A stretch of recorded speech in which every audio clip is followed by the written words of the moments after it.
মদকে জাপানিজে বলা হয় ওসাকে। জাপানিজরা মদ খেতে অনেক ভালোবাসে। জাপানের ছোট বড় যে কোনো দোকানেই বলতে পারো মদ পাওয়া যায় এক প্রকার।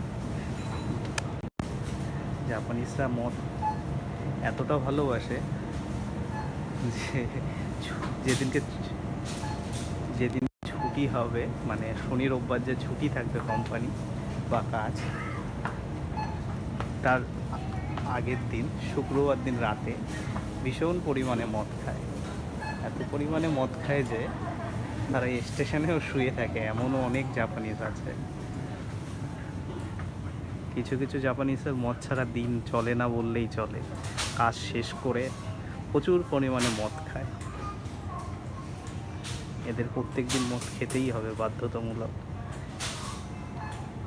জাপানে মদটা 20 বছরের পর থেকেই খেতে পারে।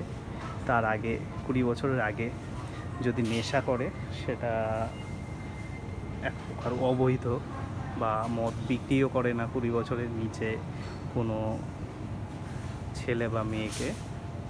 20 বছরের মদ থেকে তুমি তোমার নিজের ডিসিশান নিতে পারো জাপানে। সেক্ষেত্রে তুমি মদ খেতেই পারো, সিগারেট মানে খেতে পারো, স্মোকিং করতে পারো।